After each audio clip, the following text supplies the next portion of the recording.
What is it? Who's she throwing the soup at? Well, she's just throwing it in the sink. Yeah.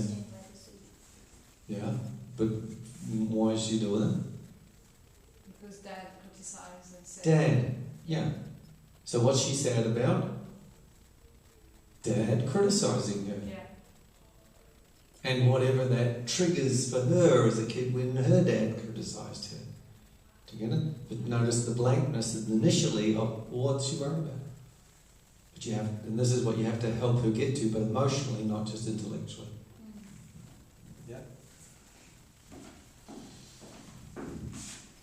So, what happens for you to look at it that way? To be in your place of your mom and throwing away the soup because your dad said that there's not enough salt in it.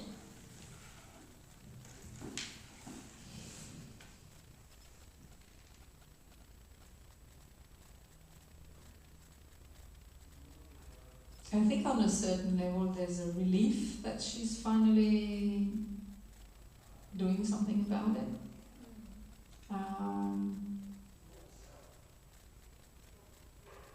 And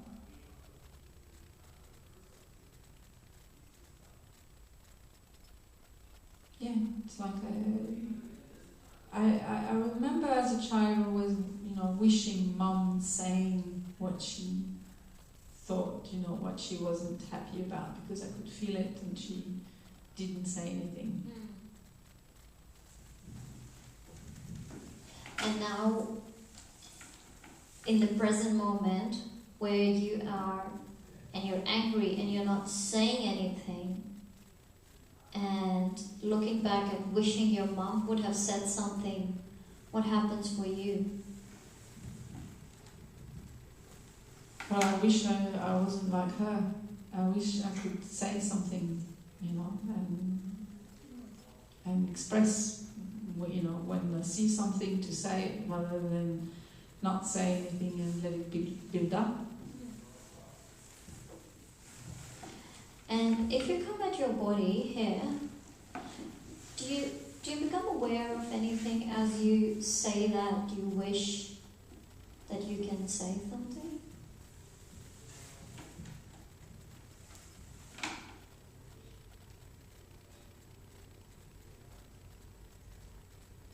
I think it's a wish that's kind of always there, and there's a mechanism in me that is strong to, I'm learning to, but it's still not, it's not something that's easy. What do you think you're learning to? To say things as they come up, to not be frustrated and not say anything. So would it be true to say that there is something within you that stops you from saying something? Yeah. What's that part about? What's that thing stopping you?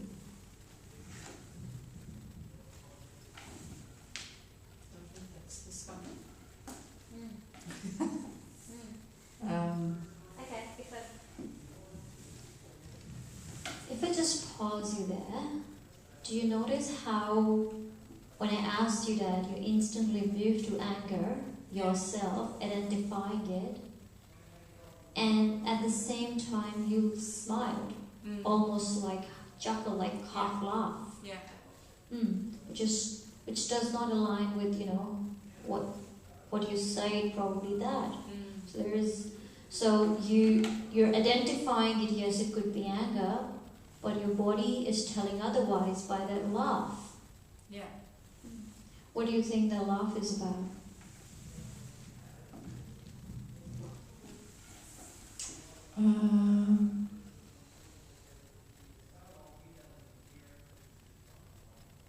Because it's not a place where I'm comfortable.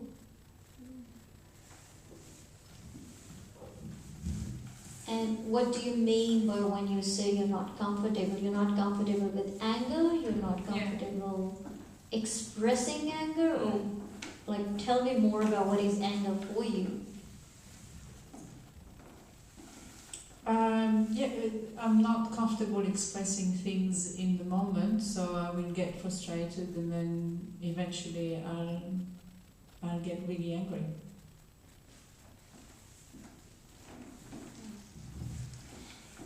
It's interesting. Did you notice how you said you're not comfortable with anger, but then you also sit with anger so long that you get really angry? Yeah. So, would it be correct to say that you are comfortable expressing anger? Can you see that both is true? Sorry? Can you see that both is true? Yes. So that's why I'm trying to Yes. ask So her then. you can only do it one moment at a time. Okay. It's exactly like her mum. There's all those moments where she can't, and then there's that moment where it's so fucking satisfying to throw that soup. But can you see the different moments? Yes. And you have to know the reason why it's nanosecond to nanosecond is because the nanosecond before she's throwing the soup, she's in adult override. Okay. And she has been for I don't know how many millions of moments. Then it's like, fuck you. But then, where do I take on from there? Because yes, I'm identifying that I am identifying that they're both the same moment, and then what I missed was that training and the present moment, connecting that. So Well, I don't know where you're up to. We've got to track. Just help me catch up. Yeah. You've got a moment where the body is on the deck looking at the lawnmower, going, oh, that fucking husband of mine, you know, and a part overriding that and going, there's no point. And then where have you got to since then? Training. No, so she was at the body, and then she herself moved on to anger, that I am there now. Like, Yeah, okay.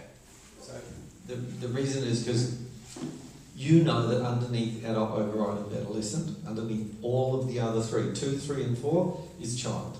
yes. We know that the child is just expressive, but you don't know what she would express if she wasn't not saying what she wants to say. In other words, before you get to the point where it's like she wants to tell the husband to move the bloody thing or whatever, and before there's an override of that, there has to be just there's a lawnmower there. So you have to ask her, well, what would you say just as a form of unique momentary expression? All we know is that she hasn't, but we know that it's there. But you have to find out what it is. And she might not even know, because she might not even have a thought that it's possible to actually just communicate clearly with someone.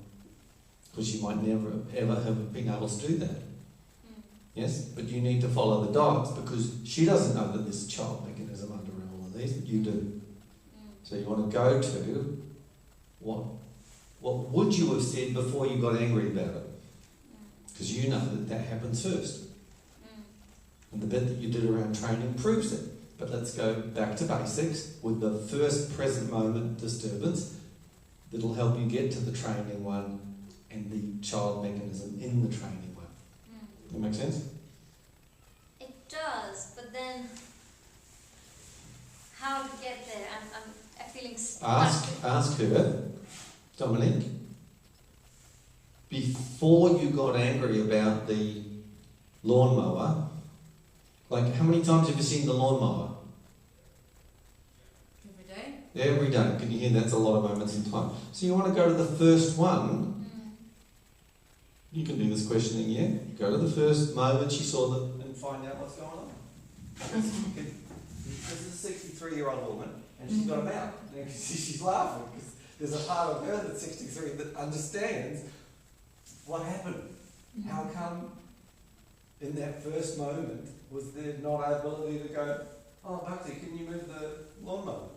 No, not there. And not because of Bhakti, or that husband of hers, I don't know his name, but because there's a part of her that says you're not allowed to ask.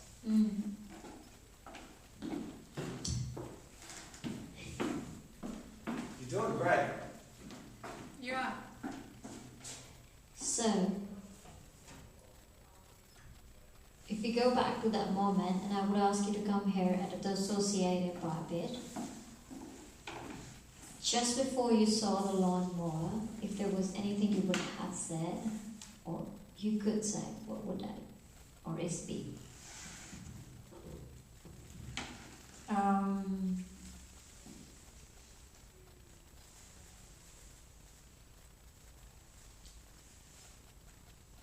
I know that you put the lawnmower here initially because it needed to be protected, but I need to know how long it's going to be there for, and do you have a plan for it, and and what are you going to do about it?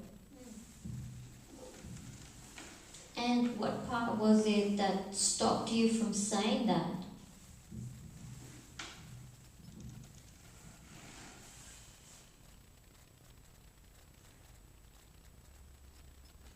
It's a part of me that gives up on saying things.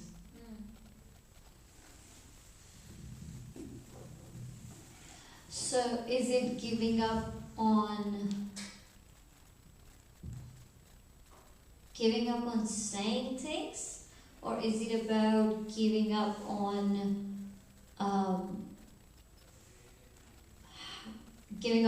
your husband because it's not being heard?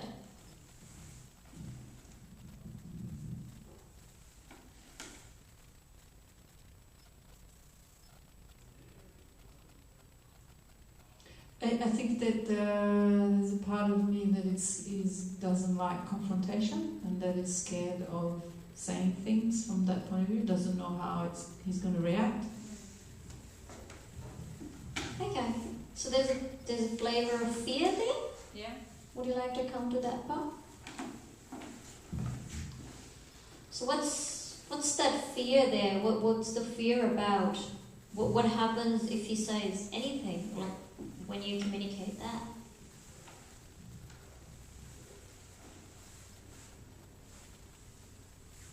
There's a fear that he might get angry because I'm saying something, and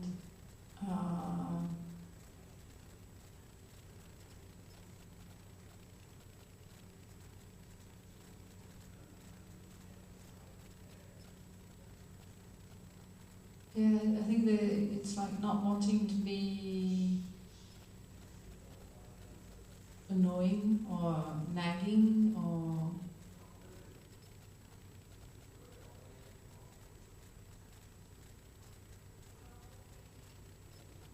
there's a few things. What stands out the most, like when I could say? What would stand out the most?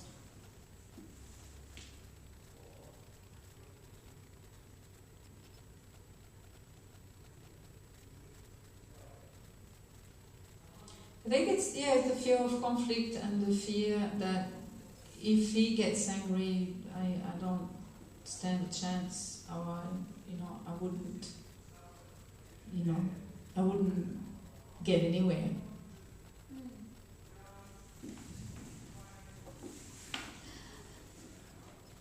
So do you notice that's the child mechanism coming up, the fear of, being abandoned, maybe? Does that resonate for you?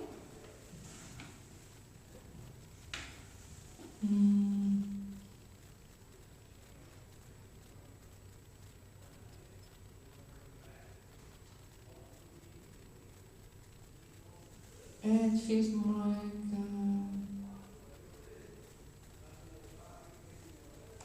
the fear of being hurt, maybe, by words and anger coming towards me. So there's a flavor of sadness there.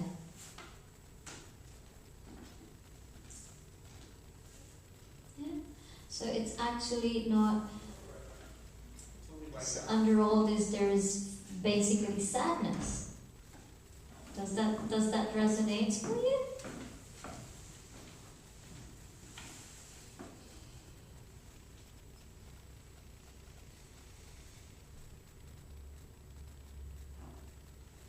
I think the sadness probably at the moment that I'm feeling is an inability to express easily what I want to say.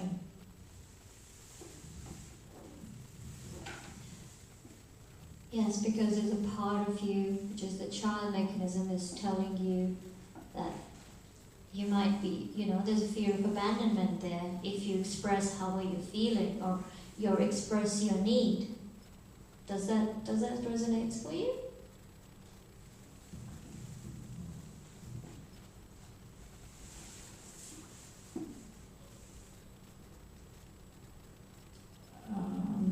I'm not sure.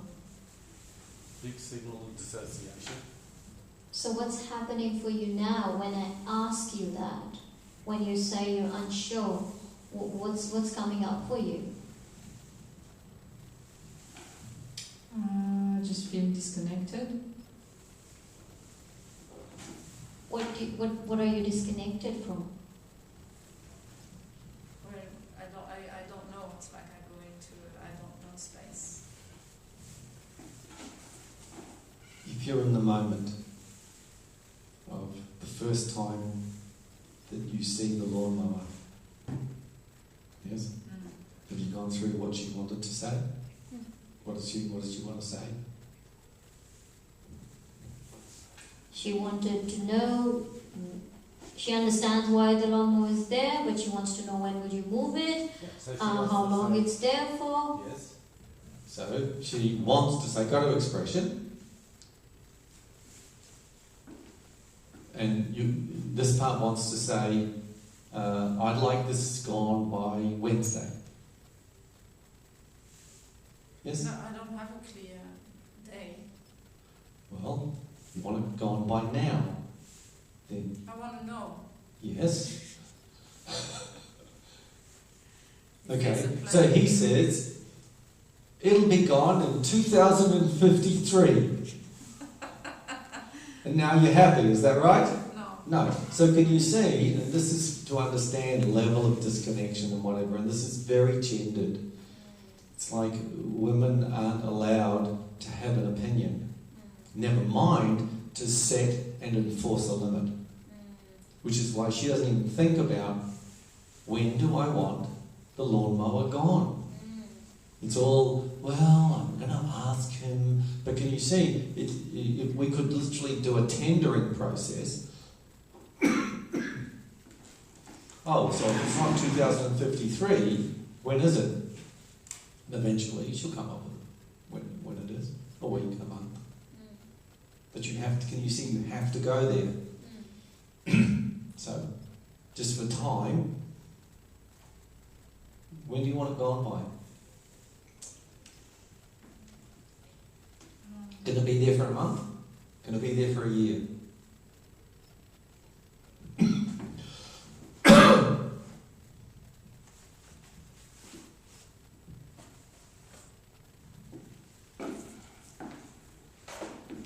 Notice how long it takes her.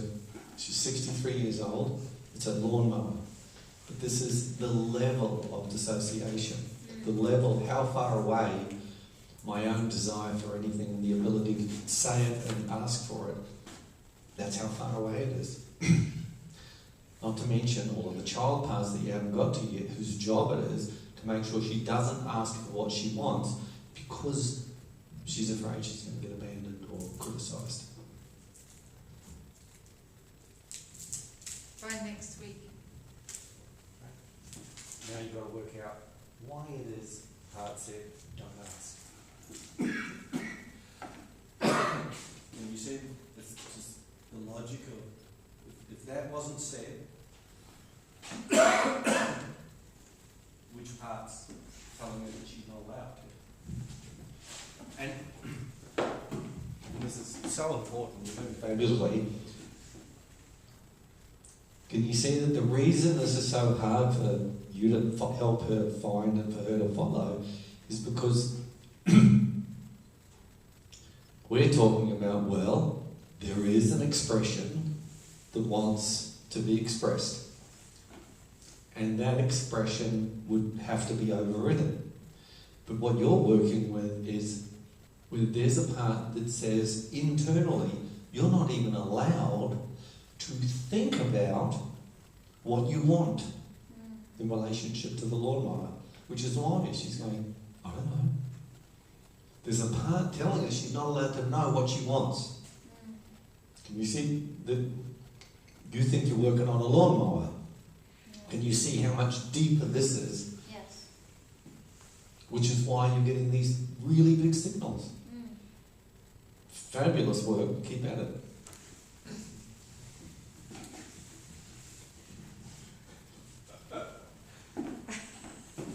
What's happening for you as you laugh? Yeah, I'm actually getting tired, so I'm not going to do another piece of work after this one.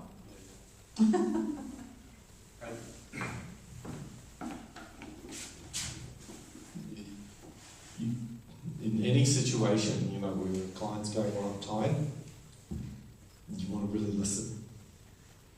Because you know that her training parts will have her continue out of compliance. And all that will happen is she'll have to self-soothe after that because it was, oh God, I had to do that. So whenever you get a signal like that, you want to give them permission to lie down, finish the work, come back next week.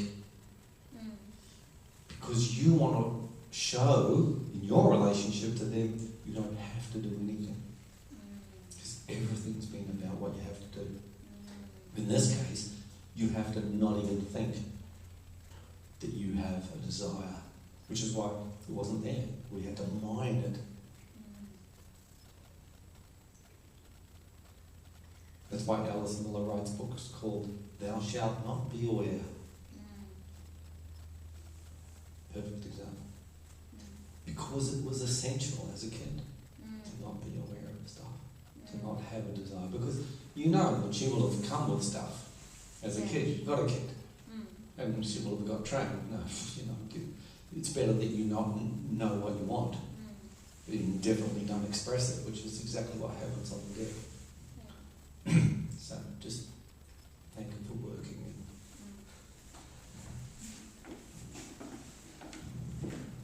Unless she changes her mind.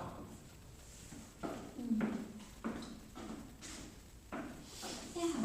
Thank you. Thank you for putting in the hard work. And you're still kind of sitting there with a big smile. What's happening for you now as I am ready to kind of wrap it up? Yes, I feel tired. I think I need to stop now.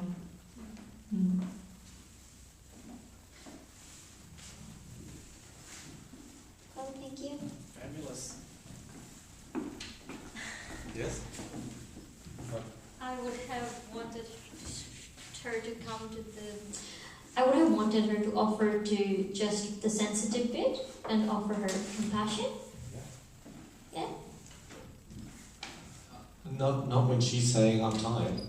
Okay. Do it at the next session when she's come back and Okay. wants to know more.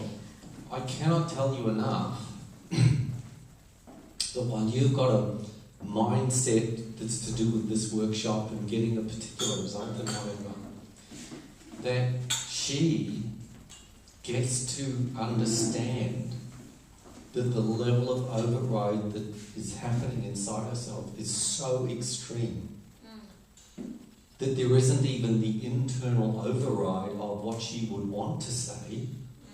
She's got so much override up the wazoo, she doesn't even get to have the thought of what she might want. All she gets is to walk out on the deck, see the lawnmower, and go, which is the equivalent of someone, I'm going to use a gross example, but someone who's been sexually abused, seeing the abuser coming along and going,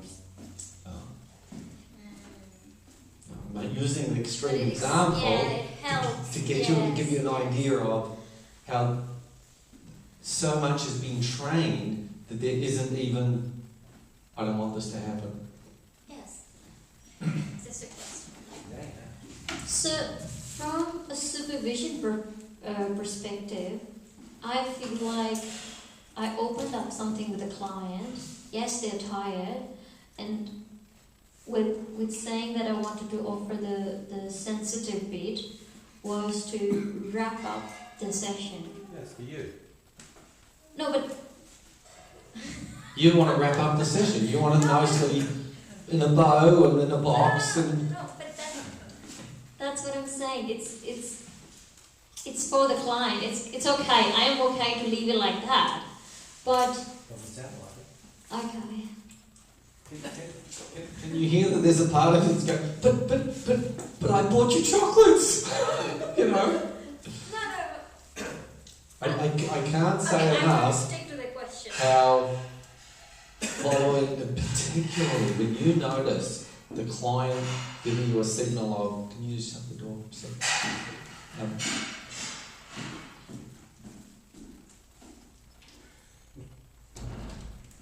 What you're hearing is a lot of self-destruction. This is the terrible thing about it. Yes. Okay. I can't tell you how important it is with clients. How many times single mums come in and we start doing the counselling and all of the signals are, I'm just knackered. And your job is to go, that's why we have a sofa. Lie down, have a sleep. And let them sleep. Until in the counselling session. Like, what do you mean? It's like, because everything they're going to do is going to be puppetry.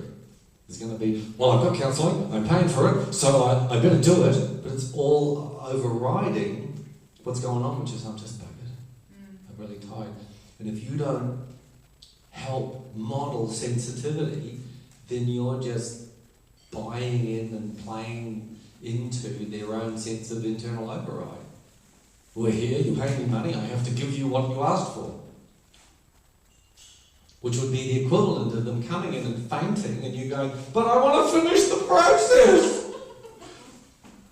Like, you know you wouldn't. So, but can you see the level of... You have to be looking for the sign and being unconditional enough to go... Because all I can tell you is they don't sleep for the next year. Often they'll just sleep long enough for them to go, oh, there's permission. And then something else will happen. But if you miss it, you just get puppetry. You just get what they think they should be doing.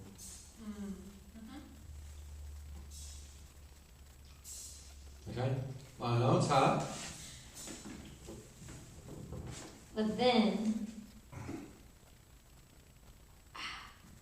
I'm kind of stuck with that. Yes, I get that what you're saying, that there is my need, but what I'm saying is that, so are you, okay, put it that way. So are you saying it's okay to let go of the client because the client is showing signals of tiredness, regardless of whatever vulnerable stuff you have opened up? To offer permission there. You have to be in it for the long game. What do you mean? You have to be... whatever's there is part of the whole. It's not going anywhere. It'll come back next week. Okay, gotcha.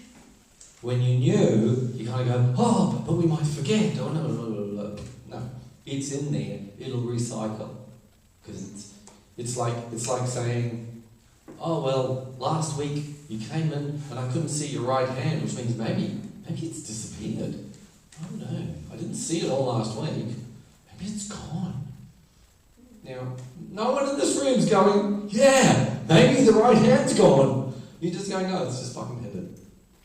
So you just want to have exactly the same with whatever it was you just got. That process, someone's been living for X amount of time. It's not going anywhere. What's important is that you model what you're wanting for them, which is internal sensitivity. Yes. Otherwise, you're just going, yes, you override that tiredness because you're here to do counselling. And you might as well be their parent. And can you see what sort of an alliance you end up with when you, unlike anyone else on the planet, treat them unconditionally and go, it's your signal. follow it. Now, most people go, no, I want to do the work. And I go, well, what are we going to do with the signal? And they'll go, well, ignore it. And it's like, yeah, really? Where'd you get that from? Bye-bye. Thank you so much. Thank you so much. Thank you. Bye-bye. Bye. Yes. Such fabulous learnings. Thank you. Thank you. Okay. Well, half an hour. So you're in the middle of work. How about you update us all on the work and keep going? Yeah. You happy to do that? Yep. Cool. Okay. Just go.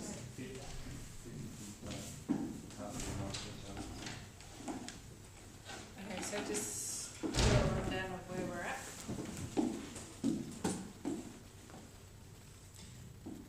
So Tab gave me one moment in time, lying on the bed feeling like he has to be productive and yet not being.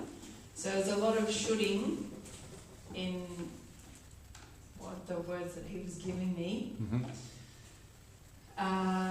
So we worked out that initially we're looking at fear, and when he started talking about I should You're saying any of them. Fear of what? fear of getting it wrong. Is that correct? And in this Yeah. example, in that moment, what? In here, moment in time, fear of getting what wrong? Being not being. You got to have it on your chin. Oh, yeah. You can't Okay. feel it's not on. All right. Feeling of not doing it right because I felt like not being productive. So if I don't For fear of not being productive. But take him all the way down the road. And if he's not productive in that moment, what's going to happen? I'm getting it wrong. Eh? Getting it wrong. According to what are you getting wrong? Life? Yeah. Life wrong. And who's saying that? I. Well, a part of you is, and then there's like, well, where'd you get that from? Yeah, we were figuring that out. Yeah. Yeah. So we. Just before you carry on. Can you see how important it is not to miss the trick, not to go, do I know every single piece of information before we move on? Not just fear, the fear of not being productive, which means the fear of getting it wrong, getting life wrong.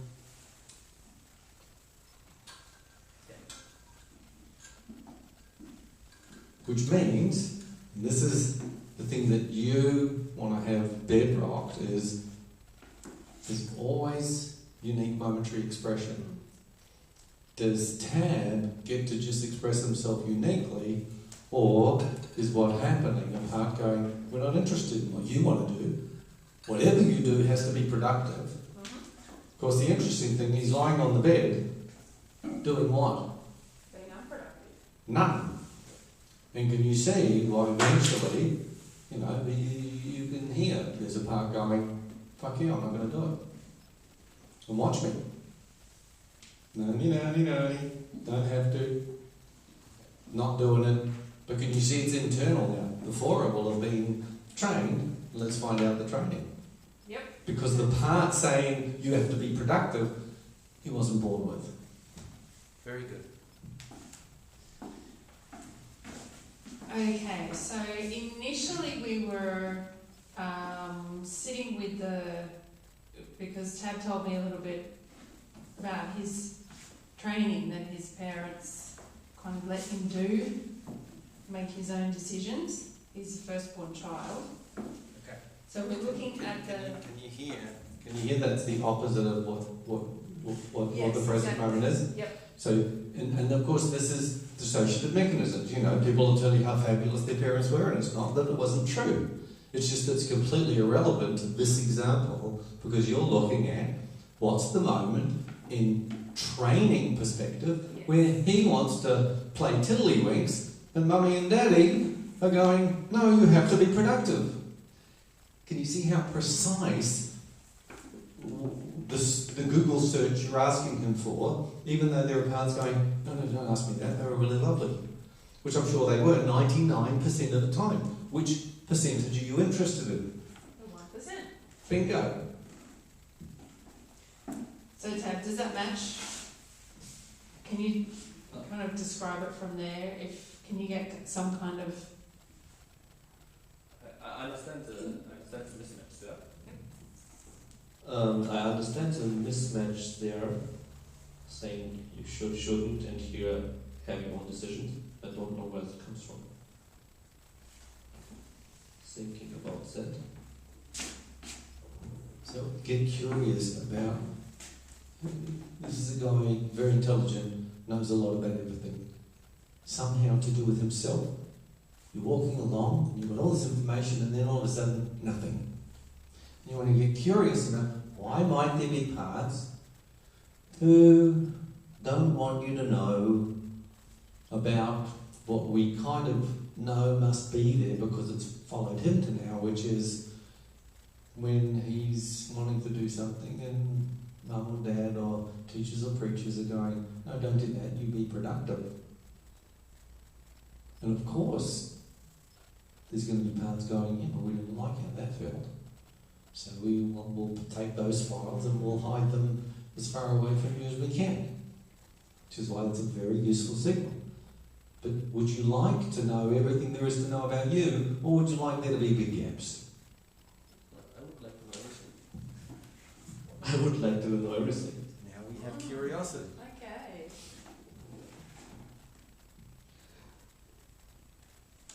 What I was thinking is like where the training comes from, or came from, is problem. I always thought like self-trained, and probably because there wasn't not expected things I was supposed to do, but I'm still the first one that has responsibility, feeling of responsibility.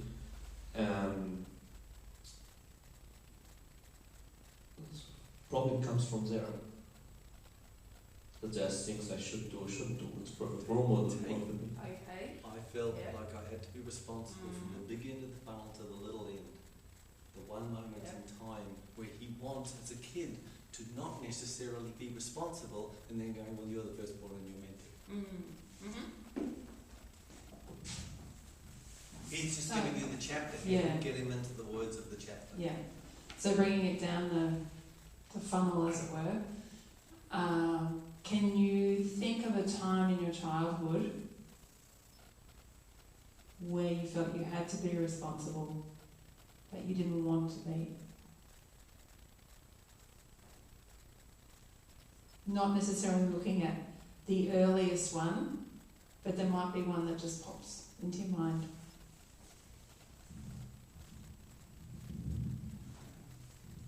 I think there were several ones, like not particularly one. The good example might be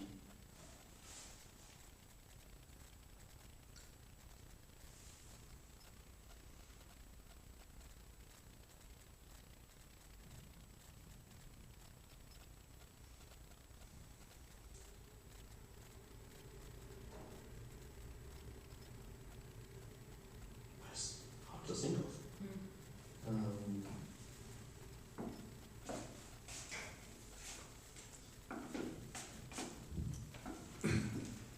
Really important, easy way in with this stuff is just to ask people, how was discipline dealt with in your house? What would happen if you didn't do what your parents wanted you to do? Just general, because whatever example he's going to come up with is almost irrelevant to whatever the worst the parent ever did. Verbal, physical intimidation, ignoring, abandonment, doesn't matter, abuse, neglect.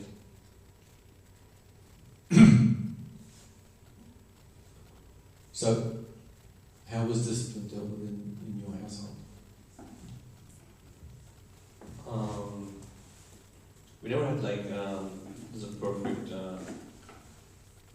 example of how you should be disciplined, but if there was a situation where you didn't act as you should be acting, for example, if, let's say there's a relative saying something you don't like, me and my siblings don't like, and let's say I'm the one, because most of the time I was the one saying that, hey, that's not right, or it's stupid what you're doing.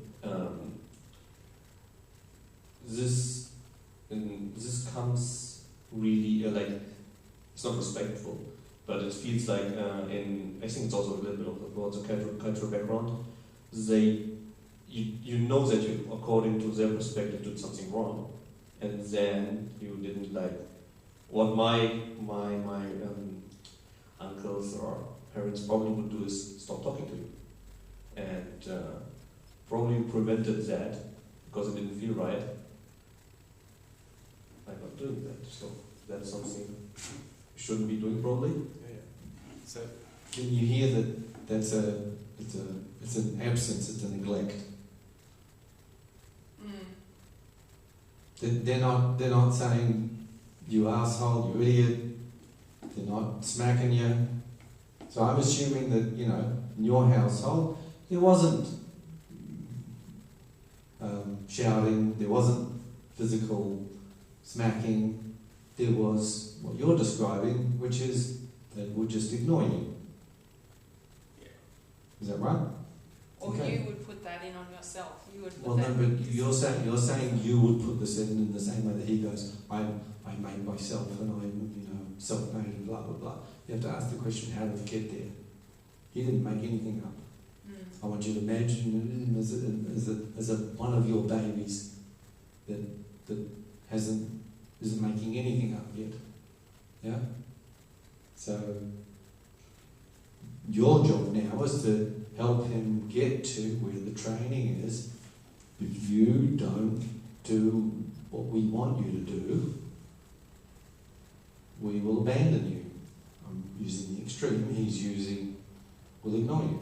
But can you see that for the child, if it gets ignored, it doesn't get fed, which means it's going to die, which means your reptilian brain's going to go, we have to stop this.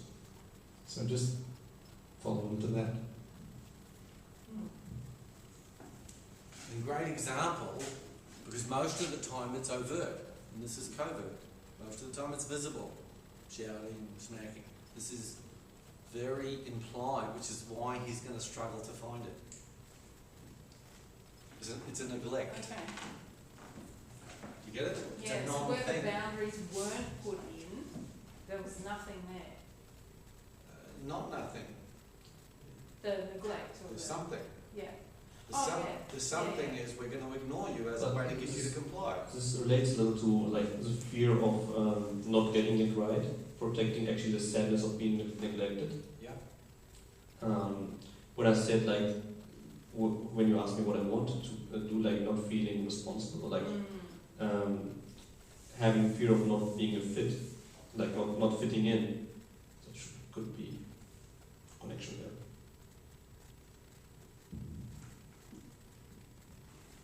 So feeling like not fitting in.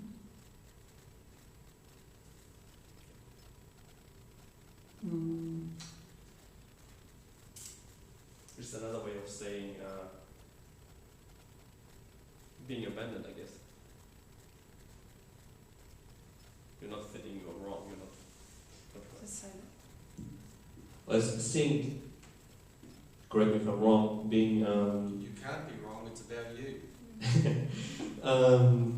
having the fear of not fitting in somewhere is another way of saying fear of getting neglected or feeling neglected. Yeah, and you just want to translate this to dependent stage of childhood where neglect means death. But can you see, by definition, that's going to be something you're dissociated from. Because you're 28 and you go through life. And we don't remember what it's like to be in the stage where if you ignore me, I don't know whether I'm going to get fed. Yeah. And so what's internalised is a part that says, you better be productive or you're not going to get fed or you're going to die. Do you follow? Yeah, this training shouldn't come from this development. Yeah, well, absolutely. Well, you know, you didn't make it up. Yeah. We know that it's there, and we know that it wasn't there when you were born.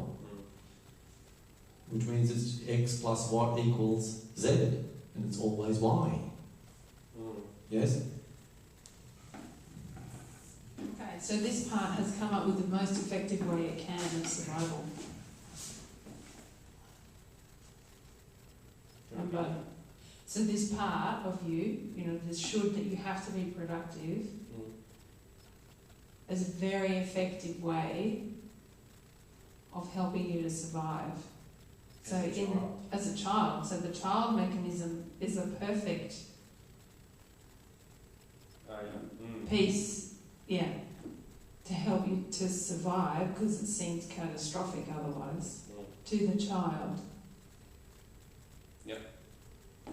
But as the adult, you know, I find clients try and logic away, and they go, yeah. Clients will try and logic their way out of it and go, well, yeah, that's crazy, of course, because I'm an adult, and of course that's really stupid, but the survival mechanism is always perfect for that part of the development where you feel like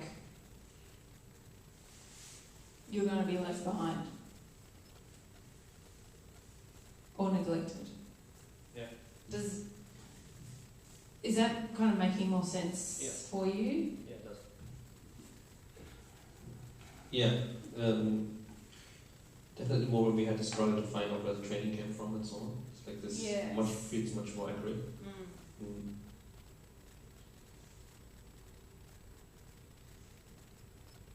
Okay. What are you leading towards?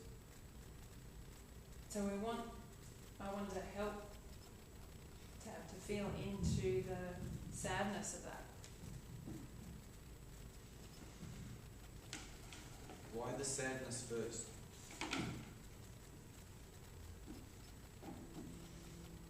And I'm only saying this because The tendency in most counselling is to go to the feeling and the sadness and whatever, which needs to be done. But the part overriding, which is actually causing the sadness, is the part intimidating. The tricky thing here is it's intimidating with silence. It's intimidating with implication, which is why it's really hard for it to access, hard for you to access, unless you see absence and neglect and implication as just as consequential as softball bats and guns. Oh yes. Yeah. Mm-hmm. And so, you know, one of the ways to do that is, well, first of all, like, Tabs talked about his aunt and uncle or something. Yeah, aunt and uncles. Well, we basically call everybody aunt and uncle. Well, I know that, but you kind of want to at least have asked the question, did mum and dad do the same? Yeah. And then try to get to an example of when mum and dad did the same. So that then you've got him able to see exactly where that training got in there, so he can see how it's internalised. Because then as a 28-year-old, he'll have an impulse to want to help whatever age that was trying to model, so help him get there. Okay, yeah, because that's where you were hovering a bit, like you couldn't quite think of an example Example what? of how that was trained, Yeah. how that was set in. Yeah. Is it becoming clearer for you?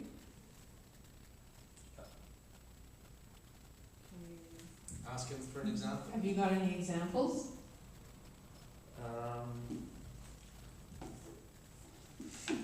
Tab, just stay in front of that cord because it's just because it's connected to the camera. Sorry. It might fall off the piano. I think it's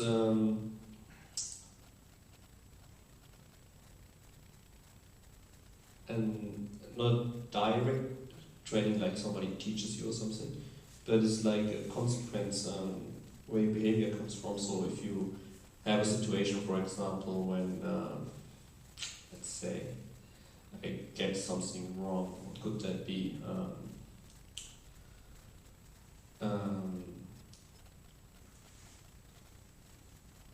I told my dad, for example, I wouldn't do X, Y.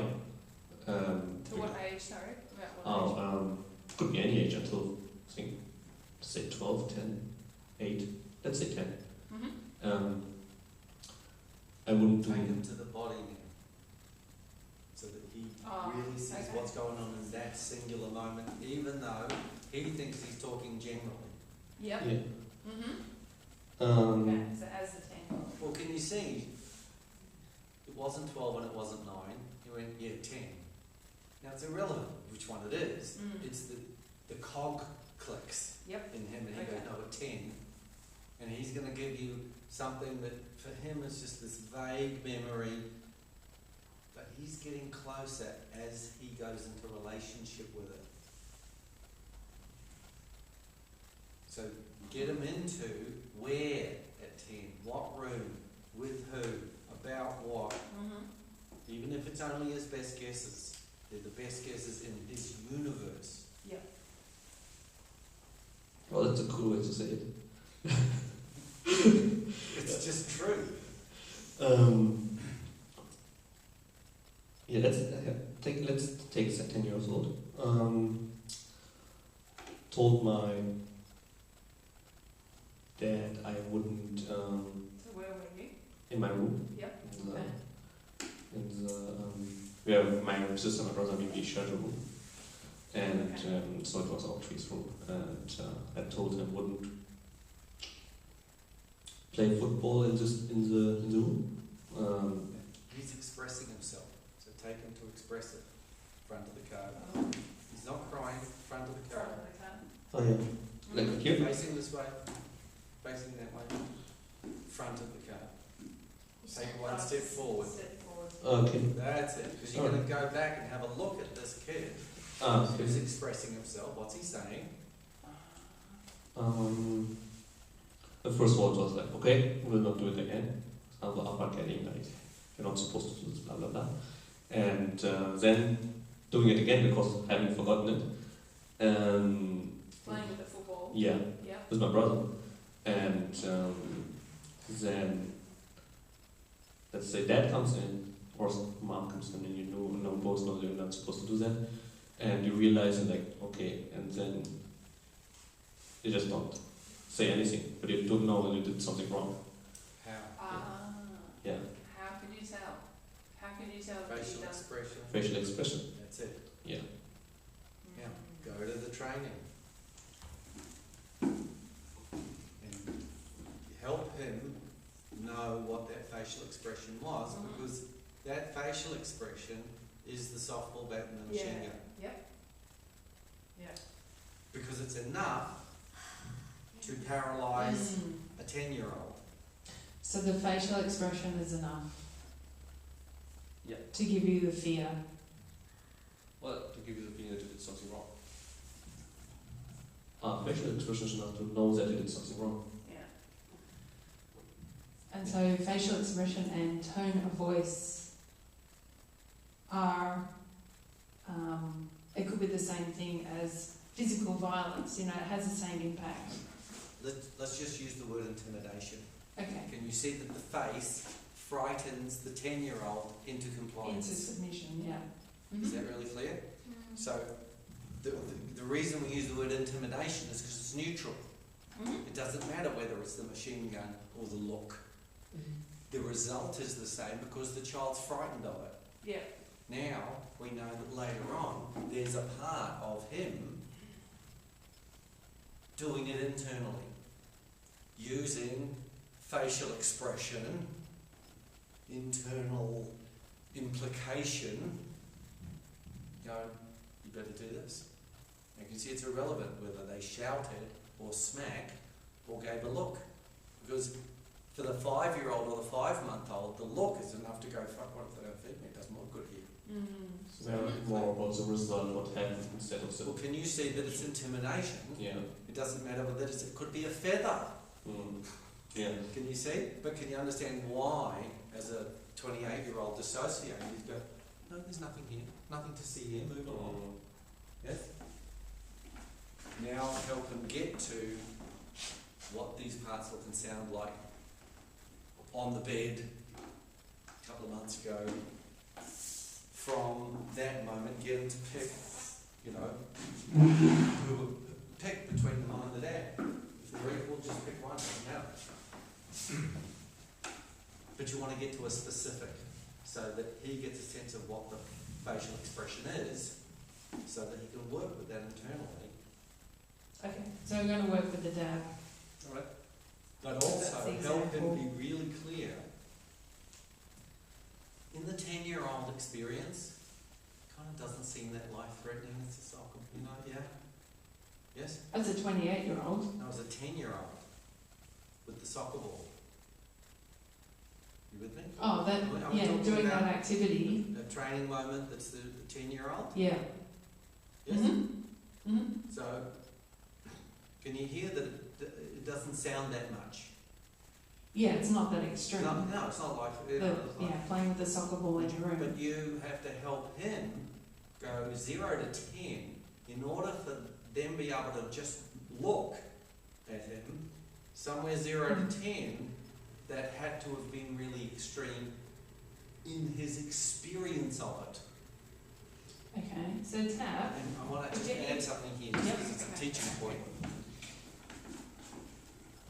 There are many people, particularly women, who have been so intimidated by the very methods that, and it doesn't matter whether they were overt or covert, who will say, when you ask them, how was discipline dealt with in the house, they'll just say, it wasn't, I've just always been compliant. Ba-bow. Wrong. They don't remember the time. What they remember is 3 plus, 5 plus, when it's all over. They're compliant. They're going, there's no reason for me to be compliant. Yes, there is. It was all done and dusted by them. Do you follow? So all I'm wanting you to, even if he can't remember, cognitively he knows he wouldn't start like that at 10, that's what's happening. And in order for that to work and to follow him to 28, there has to be that dependent stage of childhood experience of, yeah, that look, they might not feed me tomorrow, in the sense of I'm going to die. He has to be aware of that in order for that 10-year-old example to kind of make sense to him. Yes? Doing great.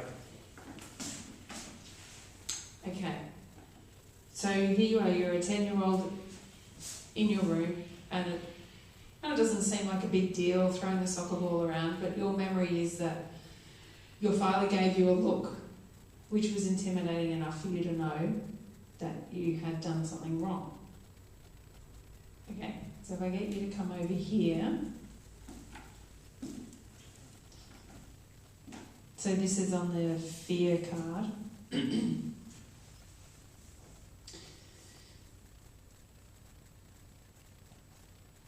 Is it worth asking, because sometimes, when you remember something, there can be an earlier similar that pops up as well?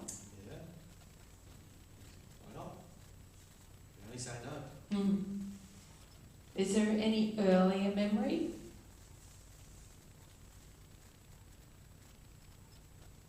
Of this kind of intimidation that you experienced? For sure. I can't remember right now. Like I'm sure there were more like after this and before that. I just cannot remember. I tried to remember an early one, but just this was the only one that came into my mind. So, Other general questions when you're in this, because this is going to happen all the time. Because it's like people don't want to remember stuff. Doesn't mean it didn't happen. In fact, we know it didn't happen because otherwise there wouldn't be the paralysis at 10. Yeah.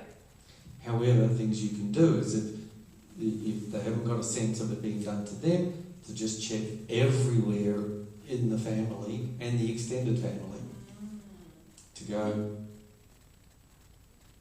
what did mum and dad do with each other in extremis when they were navigating conflict? So that's a question. Did you ever see them fight? Yeah, they would just stop talking. Yeah, same deal. Yeah. And what about your grandparents? I've never been in touch with them. Never been in touch with them. Okay. So there's a whole box and dice of stuff that's likely to be there that we're not doing today.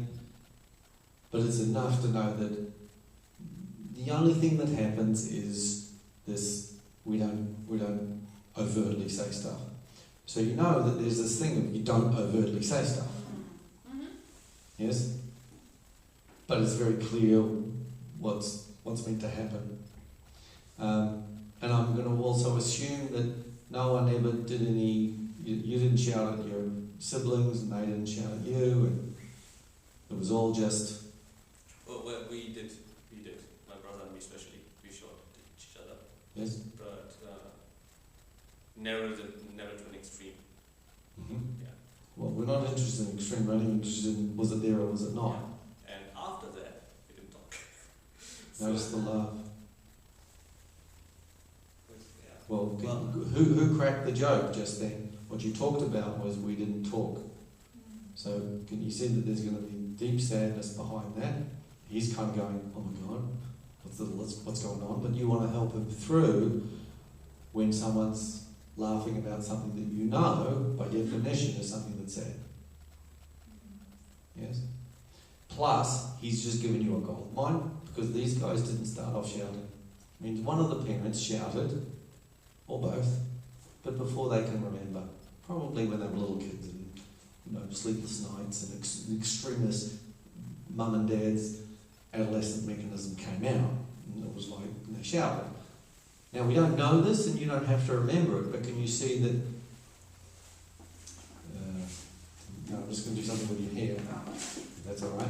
Yeah. Now imagine I'm not here, right? You can still see the hair moving, right? But I'm invisible. You know there's wind. Yes? There's just no doubt about it. Yes? Same deal with this. You have no memory of it, it doesn't exist, but if you've got shouting, the shouting has to come from somewhere because you're not speaking Swahili. You're speaking Urdu. And when you're shouting at your brother, it's the same. So you're just connecting the dots. Even though the dots aren't visible. And can you see why it's important to cast the wide net? As in cast a wide net, as in who else in the family? Any, ever, what? Because without asking, you don't get. Yeah. What was their But now conflict? you've got verbal intimidation that they didn't invent. It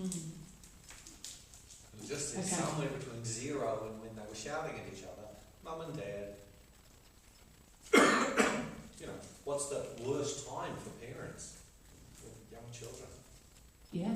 That's when they're pushed beyond their ability. Yeah. And by the time they're 3, they pop back. They're back in there, no, we've got it sorted now. But he's dealing with the legacy wound. Yes. So all that Internal happens. shouting. Yeah. Yes, because you were a witness. Legacy So- wound is something that Generation. generational.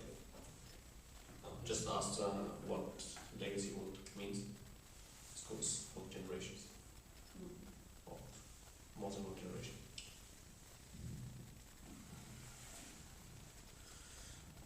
Okay, so just joining the dots for the client and helping them to see where it's come from, where you've picked that up from, in order for this mechanism to Yeah, and look, appear. Just because, it's 25 past and we're kind of wanting to, 29 past. This would take a bit of time to join the dots relative to having cast a wider net around, well, what else, what other methods of discipline and of gaining compliance over someone else are there? We know that there's big dollops of implied criticism. You know, don't do that or I'll ignore you. Can you hear that's an implied criticism? Yeah. Implied as in not stated, but definitely there. Yeah. We also know that there's verbal intimidation that you and your brother picked up from somewhere. Yeah. Has to be mum and dad on a bad night. That they don't want to remember and you don't remember. Yes? But it tells you, if you want to come back to associated, lying on the bed a couple of weeks ago, the part doing the intimidating, the part going, you've got to be productive, is using a combination of, you better do this or you'll get ignored and abandoned, and do this or else. Yeah? Yeah, okay. So that you get a sense of what that part looks and sounds like. Your brother when he's shouting at you. Because you know he was trained by mum and dad. So you just do a conglomerate of brother, mum, dad. Because it's a part of you that's followed you to now. Yeah. Then there's a part frightened of the abandonment or the shouting. And then there's a part that's sad because it doesn't just get to do what it wants to do. It doesn't get to do anything unless it's productive. Yeah. Now, usually you take them through those things. Well, I don't know. Have you guys got an extra 10 minutes, 20 minutes or not? Good, okay. Okay, cool. So, you know what you do next. Yes. Which is get them to work with each of the parts, exactly the same as Amna took you through before, but a different part. So that the next time, well, hopefully you check in with these parts each day, but the next time there's a part going, come on, you've got to... You know as a 32-year-old, not only is it insensitive, it doesn't work. It doesn't get you to do more. Yeah. And that you know as a 28-year-old, you know, you can do, alright, let's do equal time. Let's play computer games for 20 minutes, and then let's do some, you know, business work for 20 minutes. Something that as a 28-year-old feels like it's giving equal time as opposed to you have to be productive all the time while you're completely paralysed most of it. Sure. Yes? And there's no joy in it.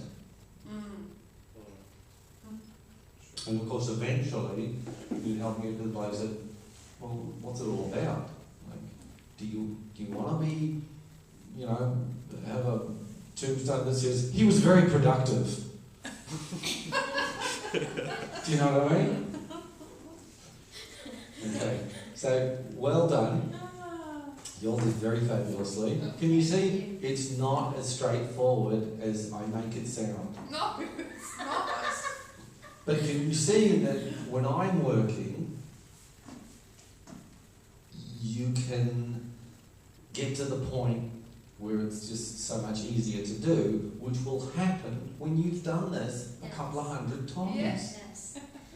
And I think it's a juggle between, like you said, the coat hangers and then using the skills alongside. Absolutely, which you'll I do. think we get, like, at least I get stuck with either the coat hanger or Exactly. And, but you it's know, about the juggle, yeah.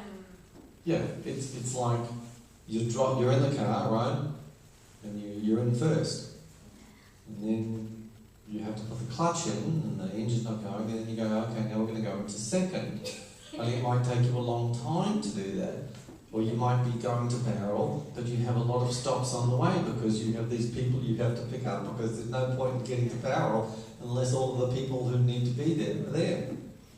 So absolutely. But yeah, they're just coat hangers and following their signals well, let's just, if you look at present moment to training, it's like following those dissociative mechanisms and making sure that you've dealt with all of them can take hours, days, weeks, months. Yes. And at the same time, you're still in your head going clickety, clickety, click. Mm-hmm. Okay? Yeah. Yeah. I just want to check if these guys have any questions. Do you want to unmute yourself? Hi, David. Hello. You've done very well, hanging in there. Yeah, Nikki had a question. She Ah. said, Yes. if someone is stuck at the developmental stage, say an adult, who still emotionally responds as an adolescent, how would you approach that? You'd have to give me an example. I don't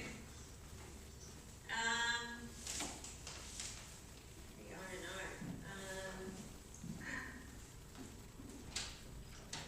We're maybe talking about anger. Yeah. Give Something me. that's angered that person. Yeah. And what's the And then question? had an outburst, but an outburst as an adult. I haven't managed to. Is an adult having an outburst like a child or No, and an adult having an outburst in the same way as an adolescent would. Yeah. But what's the question? I mean, adults do that all the time. I mean, haven't you eventually gone, oh, fuck this? Absolutely, I have. Okay, so that's an adult doing an adolescent mechanism. Okay. So don't get confused by the names of the mechanisms, because while they are kind of relative to developmental stages, you know that a kid who's 3-year-old who's chucking a tantrum, that's an adolescent mechanism. Absolutely. So it's just for people to understand that these are absolutely essential developmental stages. And the identification of them is just so that you can see them when they happen. Okay. So that you can go, oh, and I would suggest that you do that, you know, watch a movie tonight and go, oh, that looks like internal criticism. Oh, that looks like acting out. Oh, that looks like passive aggression. Oh, that looks like self-medication. And because this is fabulous practice for when you're with a client. Yes. Because, you know, initially you'll be aware of it, then there's the skills of helping them to begin to be curious about it enough for you to help them. But I basically have what Tab just took off the wall. I have that in an A3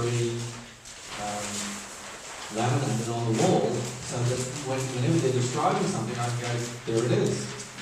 Because it's so useful for them to go, there's nothing wrong with me. Because they're coming in going, oh, I'm a fucked unit. And you want to be able to show, no, this is human behaviour 101, this is what you're doing. Then there's, oh, okay, and how do we deal with that as you move them towards internal intervention? Does that answer the question? Yes, it does. Any others? Think of anything else you want to ask? No, I'm pretty much followed. I mean, my main thing would be making sure that, you know, like getting them to do the steps or whatever, you know. Mm-hmm. Yeah, to identify that, like sort of getting them to do. Yeah, look, it's really hard for you guys to do from the vantage point that you are. Yeah. You know, you will have seen, if you had a look on YouTube, a little bit of that.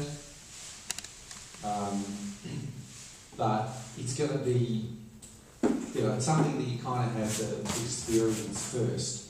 Once you've experienced it, then you can kind of do all sorts of practice. You can practice with each other and you can watch this sort of stuff and understand it better.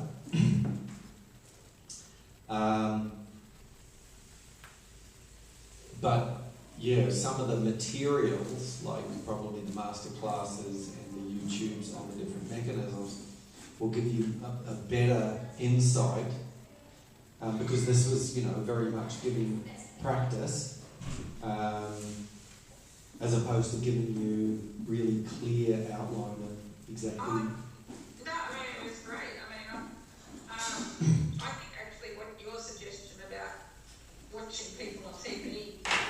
Yeah. I really like that because I mean, you go, Yeah. and that's exactly what you do with teaching. It's just when you know, analyse films and stuff. Yeah, yeah. They use this.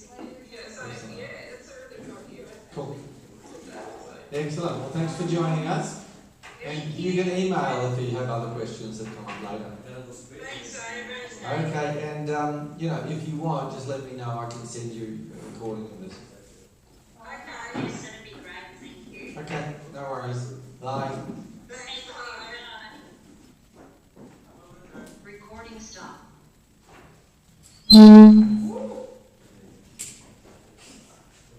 Hey. All right. Did you have 3 copies of the cards? Or did someone else? Do you remember where this went? I don't know.